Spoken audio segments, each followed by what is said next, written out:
இப்போ நீங்க சொல்லுங்க, அதை சொல்லுங்க. நீங்க இப்போ ஜம்மு காஷ்மீர் அந்த எல்லை கட்டுப்பாட்டு கோடு, அந்த லைன் ஆஃப் கண்ட்ரோல் பகுதிகளில் அந்த ரஜௌரி, பூஞ்ச் மற்றும் இந்த பஞ்சாப் மாநிலத்தில் அமிர்த்சரின் சில எல்லை பகுதிகளில் இந்த நேருக்கு நேர் மோதல் வந்து நடைபெற்றதாக தகவல் வந்திருக்குது சார். இப்போ அந்த எல்லை கட்டுப்பாடு போது ஆர்ட்லரி ஃபயரிங் நடைபெற்றுள்ளது. அவர்கள் சில இடங்களில் தீவிரவாதிகளை ஊடுருவ முயற்சி எடுத்துள்ளார்கள். அந்த முயற்சி அறவே தவிர்க்கப்பட்டுள்ளது. 7 தீவிரவாதிகளை நாம் சுட்டுக் கொண்டுள்ளோம். அது பிஎஸ்எஃப் செய்த ஒரு தாக்குதல். இது எல்லாத்திலிருந்து நம்மளுக்கு தெரிவது, இன்னும் அவர்கள் தீவிரவாதிகளை நம்பிக்கொண்டுதான் வாழ்ந்து கொண்டிருக்கிறார்கள். அவர்கள் ராணுவம் முதுகெலும் இல்லாத ராணுவம் என்று அவர்கள் மக்களாலும் இன்று பார்க்கப்படுகிறது. நாம் இன்றோ பலமுறை, நீங்கள் சொன்ன போல் பலமுறை அவர்கள் முதுகெலும் இல்லாதவர்கள் என்று காட்டிவிட்டோம். இன்று அவர்களுக்கு எலும்பே இல்லை என்று நாம் நிரூபித்து விட்டோம். ஓகே, ஏற்கனவே நடந்த இந்த 4 போர்களுக்கும் இந்த முறை இந்த தாக்குதல் போர்கள் வந்து என்ன வித்தியாசம் சார்? ஏற்கனவே அவர்கள் 4 முறையும் வந்து அவர்கள் முதலில் தாக்கி இருக்கிறார்கள். அதன் பின்னர் தான் வந்து நாம் வந்து அங்கு அதற்கு பதிலடி தாக்குதலே கொடுத்து அந்த வெற்றியை ஈட்டியிருக்கிறோம். ஆனால் இந்த முறை பாதிக்கப்பட்டது முதலில் நாம் என்பதால் அதற்கு பதிலடியாக தீவிரவாதிகளின் முகாம்களை வந்து அழித்தது. இது முற்றிலுமாக அந்த தீவிரவாத முகாம்கள் அழிக்கப்பட்டது என்பதை நம்ம வந்து அழிக்கப்பட்டு விட்டது என்று ஏற்றுக்கொள்ளாமா சார்? அது என்னை பொறுத்தவரை 9 முகாம்கள், அதாவது 4 ஜெய்ஷே முகமது முகாம்கள், 3 லஷ்கர் இ தொய்பா முகாம்கள், 2 ஹிஸ்புல் முஜாஹிதீன் முகாம்கள் மீது நாம் தாக்குதல் நடத்தியுள்ளோம். அவர்கள் சொல்கிறார்கள் 100 பேர் இறந்தனர் என்று. நான் சொல்கிறேன், என் கணிப்பு சரியாக இருந்தால் 500 முதல் 1000 தீவிரவாதிகள் உயிரிழந்திருக்க வாய்ப்புண்டு. 100 கிடையாது, 500 1000 தீவிரவாதிகள் வரை 200 தீவிரவாதிகள் நாம் வந்து பாலாக்கோட்டில் 200 தீவிரவாதிகள், 180 முதல் 200 தீவிரவாதிகளை நாம் பசுமாக்கிய போது விமான தாக்குதல் மூலம் அவர்கள் சொன்னது 2 பறவைகள் மட்டுமே இறந்தன என்று. இன்று அவர்களே ஒற்றுக்கொண்டது 100 பாகிஸ்தானியர்கள். அதாவது அவர்களை பொறுத்தவரை அவர்கள் பாகிஸ்தானியர்கள், ஆனால் நம்மளை பொறுத்தவரை உலகம் அறிந்த தீவிரவாதிகள். யார்? மௌலானா மசூத் அசரும் ஹபீஸ் சயீதும். அவர்களுக்காக பணி செய்யும் ஆட்கள்.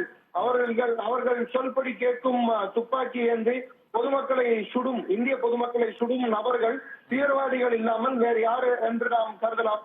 அப்படிப்பட்ட நபர்களை நாம் சுட்டுக் கொண்டுள்ளோம். அதுவும் விமானம் மூலம் துல்லியமா. விமானத்தை நாம் உள்ளே செலுத்த கூட இல்லை, இங்கிருந்தே தாக்கியுள்ளோம். துல்லியமான தாக்குதல் மூலம் அவர்கள் பக்கத்திலேயே இருந்த பாவன்பூரில் இருந்த விமான தளத்திலேயோ இல்லை அவர்கள் ராணுவ பகுதிகளிலேயோ ஒரு குண்டு போய் விடவில்லை. எல்லா குண்டுகளும் தீவிரவாத முகாம்கள் மீதுதான் விழுந்தன, அந்த 9 முகாம்கள். சார், அது முதல் நாள் நீங்க சொல்ற முதல் நாள் தாக்குதல். அதன் பின்னர் வந்து லாகூர் அந்த விமான நிலையத்தில் அவங்களோட வான் பாதுகாப்பு சாதனங்கள் வந்து முறிக்கப்பட்டிருக்கிறது. இது போல ராவல்பிண்டி உள்ளிட்ட பல இடங்களில் ராணுவ நிலைகளின் மீதும் இந்தியாவிய ராணுவத்தின் தாக்குதல் இந்த 2வது நாள் தாக்குதலில் வந்து இடம்பெற்றிருக்கு. இன்றும் பாகிஸ்தானின் முக்கிய நகரங்களில் இந்த தாக்குதல்கள், பதிலடி தாக்குதல்கள் நடைபெற்றதாக கூறப்பட்டிருக்கிறது சார்.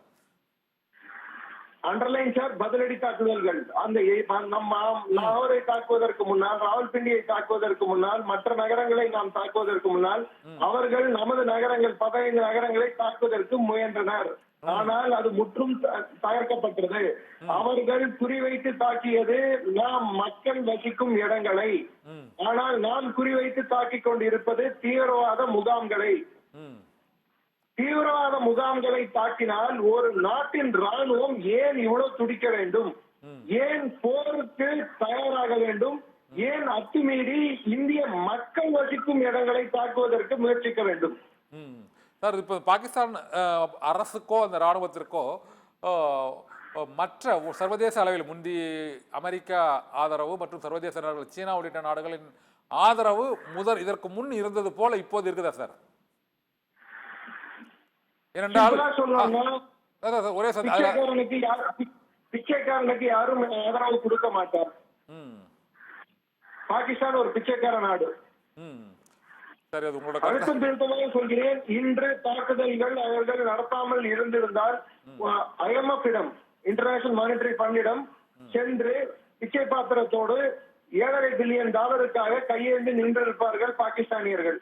ஆனால் இன்று அந்த பிச்சை பாத்திரம் கூட கையில் இல்லாத அளவுக்கு நாம் தாக்குதல்கள் நடத்தியுள்ளோம். இப்போ இன்டர்நேஷனல் மானிட்டரி ஃபண்ட் உங்களுக்கு வந்து நிதி உதவி கொடுக்க முடியாத நெருக்கடிக்கு தள்ளப்பட்டிருக்குன்னு சொல்லலாமா சார்? அதை பின்ன எப்படி கொடுப்பாங்க? சண்டை போடுறதுக்கு காசு கொடுப்பாங்களா? உணர்ச்சிக்கு வேணுமா யார் வேணாலும் காசு கொடுப்பாங்க. பக்கத்து வீட்டுக்காரங்க சண்டை போடணும் எனக்கு ஒரு 1000 ரூபாய் கொடுன்னு சொன்னா நீங்க கொடுப்பீங்களா?